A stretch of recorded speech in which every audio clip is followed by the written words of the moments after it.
LTC Heroes Live by Experience Care. My name is Peter Murphy Lewis. I'm your host. This is the first time I am speaking to VR experts. I got a fantastic duo here in Lincoln, Nebraska. We at the Innovation Summit. I'm talking to Rich McFall, who's Business Account Manager at Nebraska VR, and Joshua Redfield, Business Pathway Specialist at Nebraska VR. Welcome to the program. Thank you. Thank you very Good to much. be here. Let's start off with you, Rich, because it's the first time I've ever talked about virtual reality in long-term care. Tell me why you're at this convention. Well, spoiler, VR is actually for vocational rehabilitation.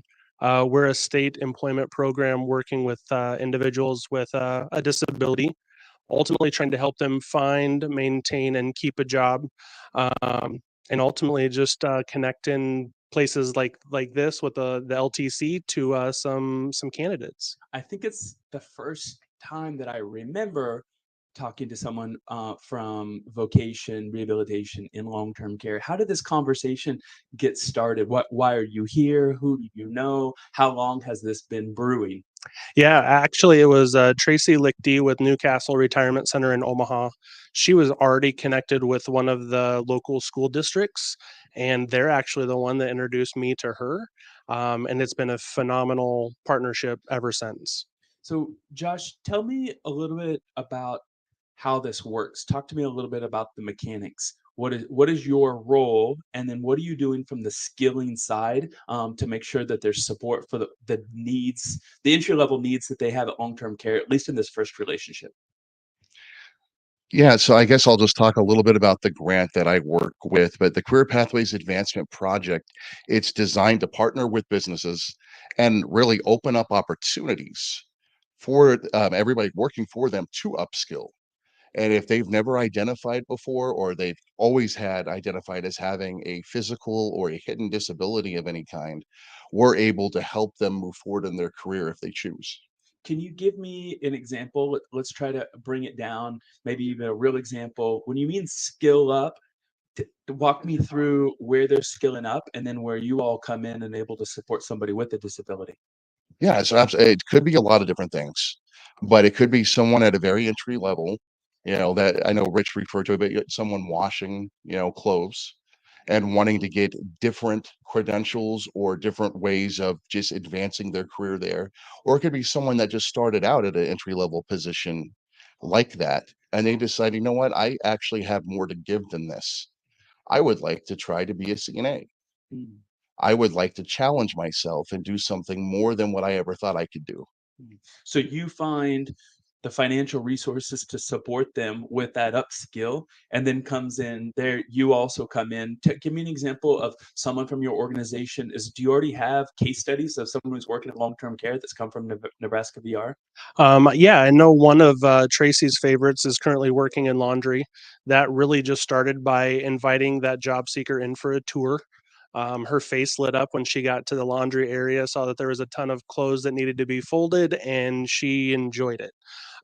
She's now has employment there, and she's reliable. Staff rely on her. She's seems to be a great candidate for her.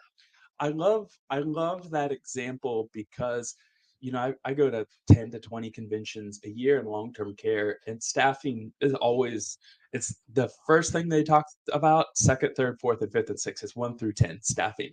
But this is a unique solution that I think that is out of the box uh way to approach an issue, which is we can't get people to show up to work, and it seems like you've plugged it in with someone who's happy, and it's a perfect match. Yeah, that actually brings me up to another story with the coffee cart attendant. Tracy was looking for somebody to just come in a few days a week and clean the countertops, fill the lids, stock cups, that kind of thing. It was also kind of, with just cleaning with COVID and whatnot. But actually, after that individual was done for their day, maybe the next day they weren't working, they were missed. And next thing we know, she's asking for a second person. So it's kind of neat to see that something that started out just a few days a week is now 7 days helping her out at her peak times of residents. So if there's somebody listening to this chat and their ears perk up and they're like, oh man, I need to talk to Nebraska VR. Walk me through what those steps look like, where it's a win-win situation for everybody, including the job seeker. Yeah, I would say for starters to go to vr.nebraska.gov/business. Um, Ultimately, what that'll do is connect you where I'm one of 5 business account managers throughout the state.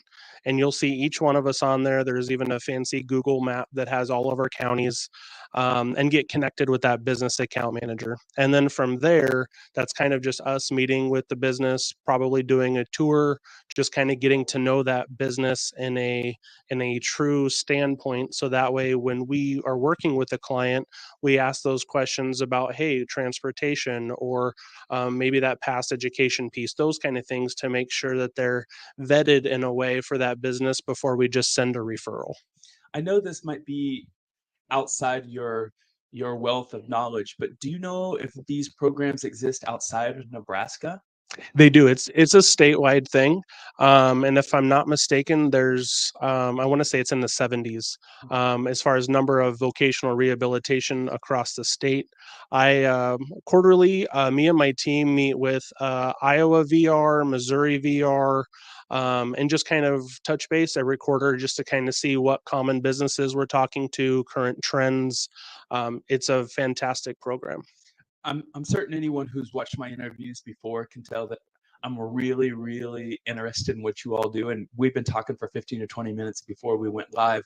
I envy your job. I think that working on the two sides of the market that fill such a unique need is beautiful and inspirational. What's your favorite part of the job, Josh? And when did it click to you and be like, yeah, I have something awesome I'm doing? Probably for me, it was probably after the first couple partnerships we created, and I just got to see from their perspective of what this could be.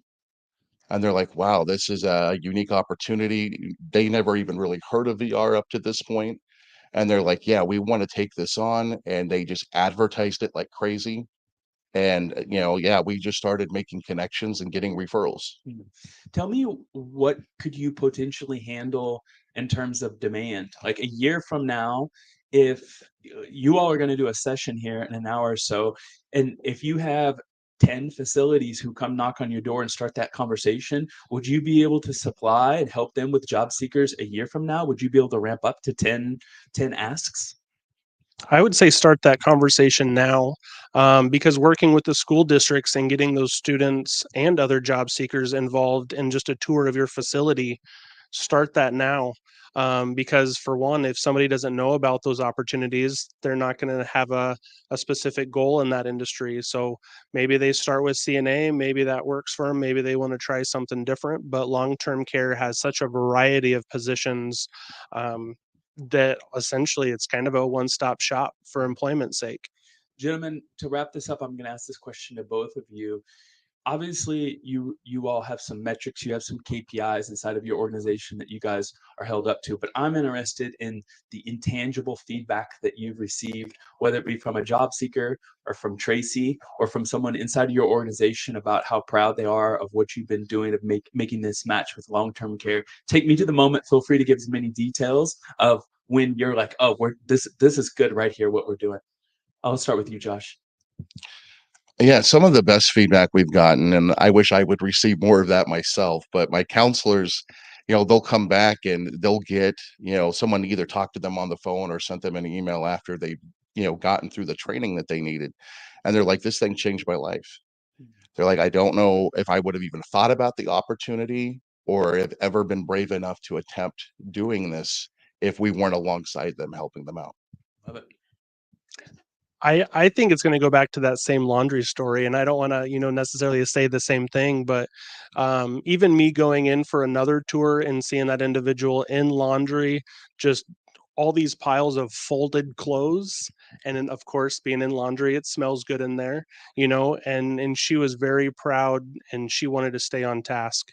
And it's knowing that she did not need her job coach really anymore. They were kind of off to the side, just hidden in the background of sorts, but just knowing that she's enjoying the work that she's doing, it's totally worth it. It's beautiful. Thank you so much for sharing your stories. I guess I'm going to refer to you. Yesterday, I did a talk around personal branding. Your personal brand is how people refer to you when you're not in the room, I'm going to refer to you all as purpose fulfillers. I feel like you are helping people figure out the purpose in life, and it's beautiful. Thanks for joining us here, and thanks for taking your time to talk to me on LTC Heroes. All right. Thanks, Peter. Thank you.